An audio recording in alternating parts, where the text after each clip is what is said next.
everybody, welcome to my channel.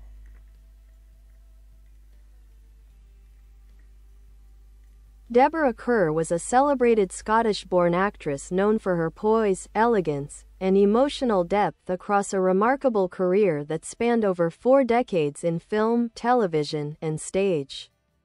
Born on September 30, 1921, in Helensburgh, Scotland, Kerr trained at the Hicks-Smale Drama School in Bristol and began her career in British films in the early 1940s.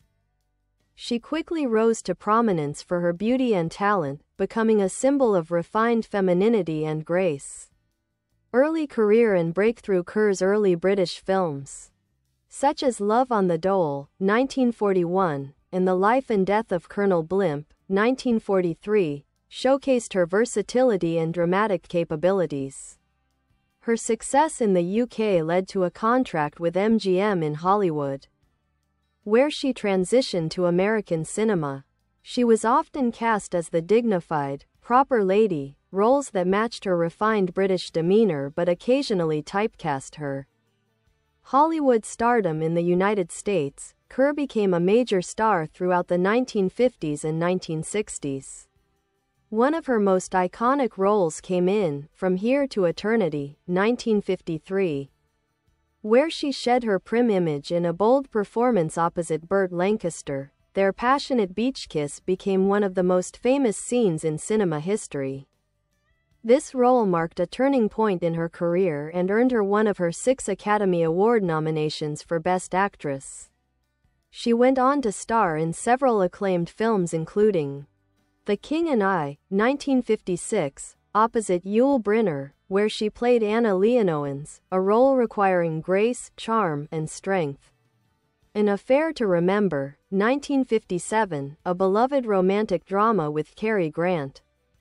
Heaven Knows, Mr. Allison, 1957, Separate Tables, 1958, and The Sundowners, 1960, all of which earned her further Oscar nominations. Style and acting legacy. Kerr was often praised for her refined presence, subtle emotional expression, and her ability to bring intelligence and depth to her characters. She was admired for her professionalism, working with directors like Fred Zinnemann, John Huston, and Michael Powell. Despite never winning a competitive Oscar, she received an honorary Academy Award in 1994 for her impeccable grace and beauty, a dedicated actress whose career has always stood for perfection, discipline, and elegance. Later years. In the 1970s and 1980s, Kerr moved into television and theater, earning praise for her work in plays and TV films, including A Song at Twilight and Reunion at Fairborough. She gradually retired from acting in the late 1980s, citing health issues and a desire for privacy. Deborah Kerr was married twice, including to author Peter Viertel. She passed away on October 16, 2007, in Suffolk, England, at the age of 86, after suffering from Parkinson's disease. Legacy. Deborah Kerr remains one of the great actresses of classic cinema, remembered for her timeless performances and dignified screen presence. She left behind a body of work that continues to be celebrated for its elegance, emotional depth, and enduring romanticism.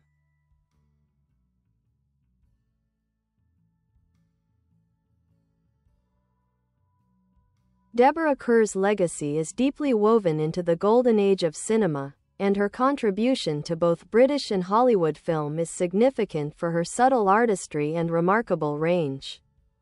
A versatile performer, though often associated with reserved and elegant roles, Kerr consistently pushed against being typecast. While many remember her for her ladylike characters, she frequently took on roles that revealed the complexities of women under pressure. In Black Narcissus, 1947, she played Sister Clodig, a conflicted nun battling desire and duty in a remote Himalayan convent, a performance that remains one of her most psychologically nuanced. The film, directed by Michael Powell and Emmerich Pressburger, is widely regarded as a masterpiece of British cinema. In Tea and Sympathy, 1956, Kerr bravely tackled a then taboo subject, homophobia and social conformity, playing a sensitive teacher offering compassion to a troubled young man. She reprised the role from the Broadway stage and received critical acclaim for her courage and subtlety. Collaborations and co-stars. Kerr worked alongside many of Hollywood's leading men, including Cary Grant, Burt Lancaster, Yul Brynner, Robert Mitchum, David Niven, and Stuart Granger. Her chemistry with Grant in An Affair to Remember is especially iconic, and the film is frequently ranked among the greatest screen romances of all time. Her on-screen pairing with Yul Brynner in The King and I was another high point, showcasing her ability to combine formality with warmth and humor. The performance demanded not only acting but also singing and dancing, further illustrating her multifaceted talent. Honors and recognition. In addition to her 6 Academy Award nominations, more than any other actress without a win at the time, Deborah Kerr was also recognized by BAFTA Awards. She received nominations for The Chalk Garden, 1964, and The Night of the Iguana, 1964. New York Film Critics Circle, she won Best Actress for Heaven Knows, Mr. Allison. Golden Globes. She received multiple nominations and won for The King and I, Commander of the Order of the British Empire, CBE, honored in 1997 for her services to drama. Hollywood Walk of Fame. She has a star at 1709 Vine Street. Personal life. Kerr was known for her discretion and grace off-screen as well. Unlike many of her contemporaries, she avoided scandal and preferred to lead a private life. She married Royal Air Force Squadron leader Anthony Bartley in 1945, with whom she had 2 daughters, but the marriage ended in divorce. Her second marriage to author Peter Viertel lasted from 1960 until her death. She lived much of her later life in Switzerland and Spain, far from the Hollywood spotlight. Friends and biographers have noted her intelligence, wit, and independence, characteristics that shone through in her most memorable roles. Influence and enduring appeal. Deborah Kerr's influence can be seen in the generations of actresses who followed her, performers who embody both strength and elegance, emotional depth and quiet intensity. She helped redefine femininity in film, showing that dignity and desire could coexist within a character. Directors appreciated her discipline and her ability to elevate every role, and she is still studied and admired by cinephiles and actors alike. Her performance style, subtle, introspective, emotionally resonant, remains timeless. Whether playing a nun in Spiritual Crisis, a repressed wife seeking passion, or a governess taming a king, Deborah Kerr brought humanity and grace to each portrayal. Her body of work stands as a testament to her extraordinary talent and her lasting place in film history. Artistic philosophy and working style. Deborah Kerr was a consummate professional, renowned for her preparation, discipline, and deep respect for the craft of acting. Directors and co-stars alike often commented on her intelligence and emotional acuity. She didn't chase sensational roles or public attention but instead sought characters that challenged her and told meaningful stories. Kerr once said, "I came over here to act, but it turned out all I had to do was to be high-minded, long-suffering, white-gloved and decorative." This remark speaks to her frustration with Hollywood's habit of casting her in overly refined roles.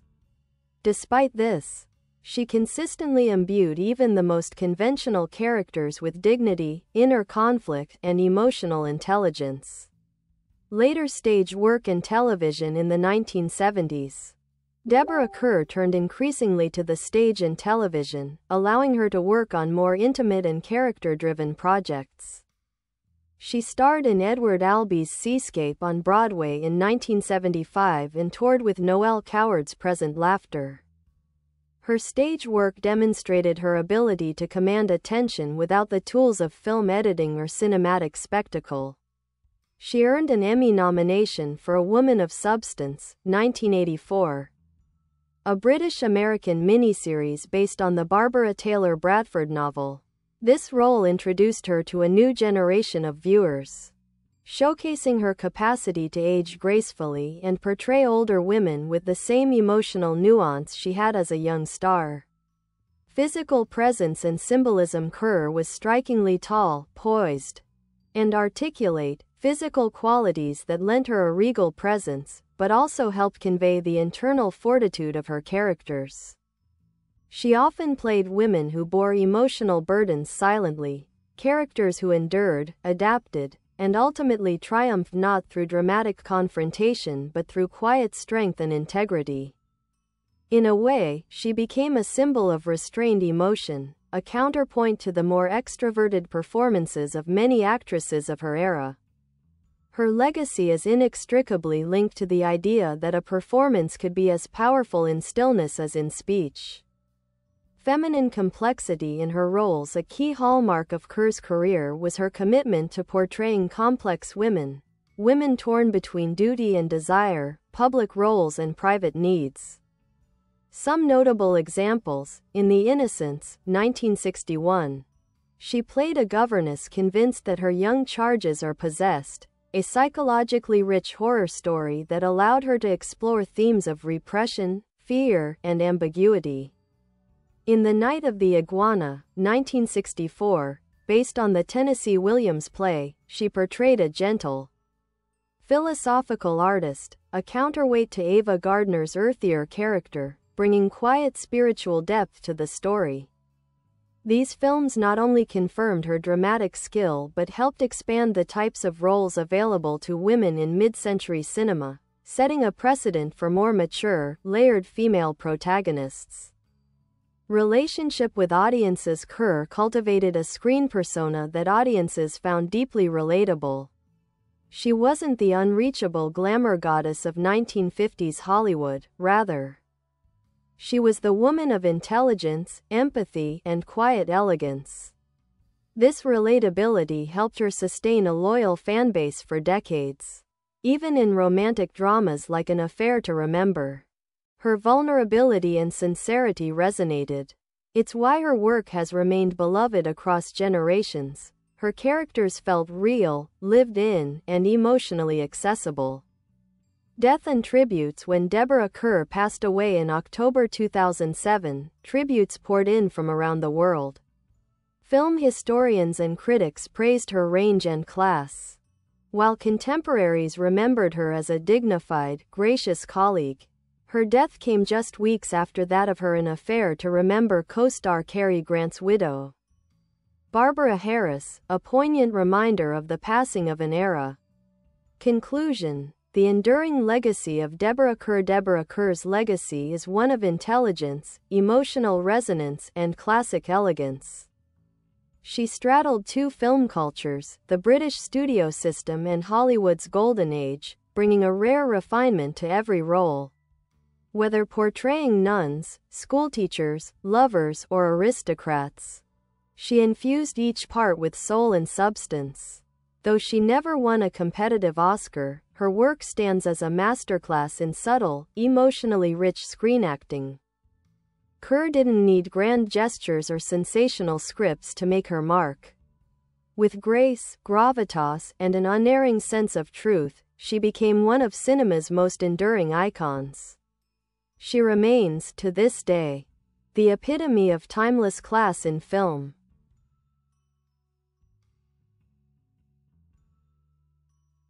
Working with great directors. Deborah Kerr's career intersected with some of the most visionary filmmakers of her time, and their collaborations often brought out the best in her.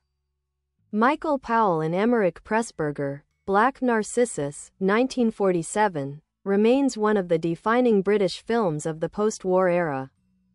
Kerr's role as Sister Clodig is layered with restraint and inner torment, an early example of her gift for portraying characters with concealed emotional depths. Fred Zinnemann, directed her in From Here to Eternity, 1953, a landmark in American cinema for its frankness about war, adultery, and repression. The film revolutionized her Hollywood image, breaking her away from the proper English lady mold. John Huston, in Heaven Knows, Mr. Allison, 1957, Kerr plays a nun stranded on a Pacific island with Robert Mitchum's rugged Marine. The film blends survival drama with quiet emotional tension and moral complexity. Huston's minimalist direction allowed Kerr's performance to shine. She earned another Oscar nomination. Walter Lang directed The King and I, 1956, where Kerr, though dubbed in the songs, was praised for her refined comic timing and gentle authority, the perfect counterbalance to Yul Brynner's commanding King of Siam. Delmer Daves and Charles Vidor also brought out different shades of Kerr's abilities in romantic dramas and adventure films, including The Journey, 1959, and Thunder in the East, 1951. A pioneer of literary adaptations, Deborah Kerr played a crucial role in bringing respected literary characters to life on screen. Her filmography includes adaptations of works by Henry James. The Innocents, based on The Turn of the Screw, gave her one of her most haunting roles, delving into psychological horror. Tennessee Williams, The Night of the Iguana allowed Kerr to explore themes of loneliness and spiritual connection. Rumer Godden, D.H. Lawrence, and Noel Coward, her sensitivity made her a favorite for translating complex literary women into memorable screen figures.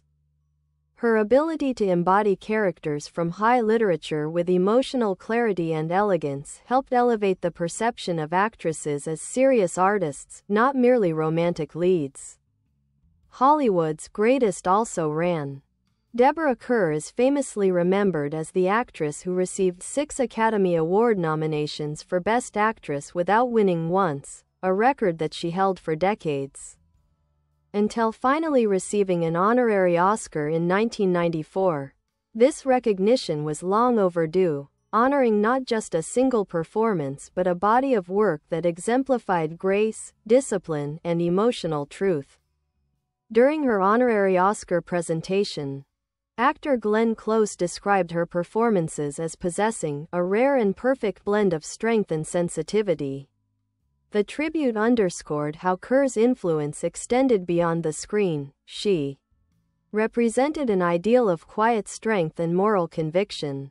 Her most iconic roles, revisited. Let's revisit the enduring appeal of her most iconic performances. An Affair to Remember, 1957. A role that captured the hearts of generations, her portrayal of Terry McKay remains one of the most beloved romantic heroines in film.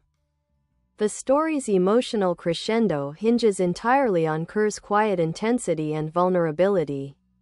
The King and I, 1956, as Anna Leonowens, she brought charm, wit, and quiet defiance to the role, grounding the musical's sweeping exoticism in human warmth.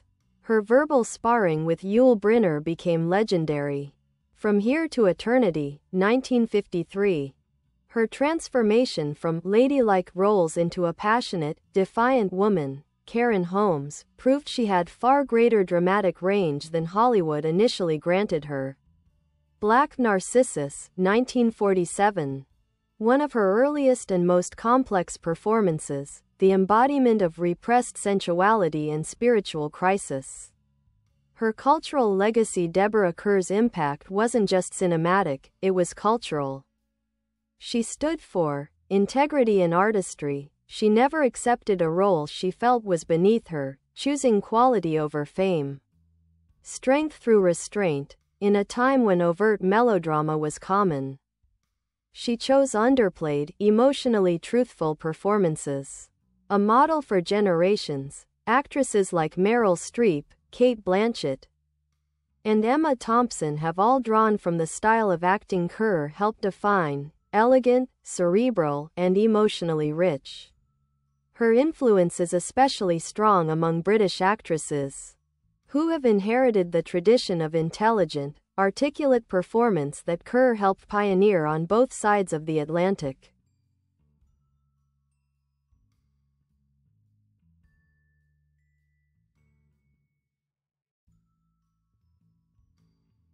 Final thoughts. Deborah Kerr's cinematic presence is often described in paradoxes. She was cool and warm, restrained and expressive, traditional and quietly subversive. She broke molds while appearing to fit them. She brought to every role a kind of moral intelligence that lifted her characters beyond stereotypes and into emotional authenticity. In the pantheon of classic film stars, Deborah Kerr stands not as a bombshell or a rebel, but as a pillar of craft, class, and timeless talent, an actress who left behind not only a gallery of unforgettable performances but a legacy of what it means to act with heart, mind, and soul.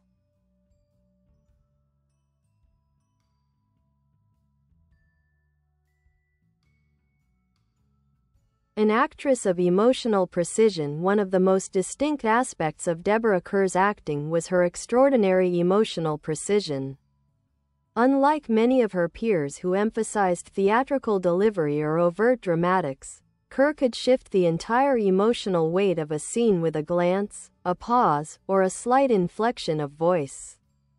This subtle control made her particularly compelling in roles where the most intense conflicts were internal. Critics often praised her ability to suggest longing, regret, or conflict without a single line of dialogue. In The End of the Affair, 1955, she played a woman torn between love and guilt in post-war London. Her haunted expressions told more than most screenplays could.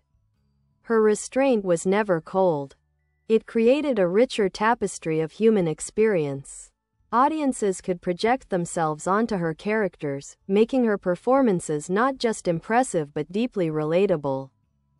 Themes that defined her work throughout her career. Deborah Kerr returned to certain recurring themes: women trapped by social conventions, whether a nun, Black Narcissus, a married woman in an affair, From Here to Eternity, or a governess in a foreign land, The King and I. Her characters often navigated restrictive environments with grace and quiet resistance. Moral struggle and personal sacrifice. In films like Heaven Knows, Mr. Allison, her characters are often women whose personal desires are in conflict with a higher sense of duty. This added a philosophical depth to her roles rarely seen in other romantic leads of the era. Loneliness and connection, particularly in later films like The Night of the Iguana or The Innocents. Kerr gave poignant portrayals of isolation, reaching for intimacy even when it remained just out of reach. The global face of sophistication. Deborah Kerr was, in many ways, a global symbol of cultured femininity. Her Scottish origins, polished English manner, and Hollywood stardom gave her an international identity. Audiences around the world admired her blend of old-world elegance and emotional realism. In post-war America, she embodied an ideal, the well-bred, articulate woman with a hidden passionate interior. In Britain, she was seen as the ideal of professional success abroad, maintaining her dignity and accent even in the glitz of California. Her multilingual work and European presence later in life, particularly in Switzerland and Spain, only cemented her reputation as a woman of the world. She was cosmopolitan without pretense, worldly yet deeply private. Critical re-evaluation and enduring impact. In recent decades, film historians and critics have re-evaluated Kerr's career, seeing her not just as a refined star, but as a trailblazer for complex female characters in mainstream cinema. Unlike contemporaries who relied on persona or image, Kerr's strength was her ability to disappear into a role, to become someone utterly specific each time. She rarely played caricatures or repeats of past success. Instead, she chose projects that broadened the psychological scope of women on screen. Today, her legacy is more respected than ever. Her work is taught in film schools, cited in scholarly texts on gender and narrative, and constantly revisited by cinephiles who admire the emotional intelligence of her characters. Personal dignity and lasting grace in an industry notorious for scandal, betrayal, and ego, Deborah Kerr was known for her quiet dignity. She rarely gave interviews, didn't engage in public feuds, and carefully guarded her family's privacy. This sense of discretion added to her mystique and won her great respect among peers. Her long, successful second marriage to writer Peter Viertel was rare in Hollywood circles. She stepped away from public life not out of failure, but by choice, preferring a peaceful life in Marbella, Spain, and later in England. Even her final public appearance, at the 1994 Academy Awards to receive her honorary Oscar, was marked by humility and poise. Suffering from Parkinson's disease in later years, she remained elegant and gracious until her passing in 2007. The timelessness of Deborah Kerr's films continue to resonate because they speak to human truths, longing, love, fear, conscience, and quiet courage. Her characters were not fantasy women or unattainable idols. They were fully human, with flaws, dreams, strength, and vulnerability. In a cinematic world that often chases spectacle, Deborah Kerr's legacy is a reminder of the power of stillness, understatement, and restraint. She didn't need to shout to be heard. Her performances linger like echoes, quietly unforgettable. She once said, "All the most powerful emotions come." Bye bye. Thanks for watching. Bye.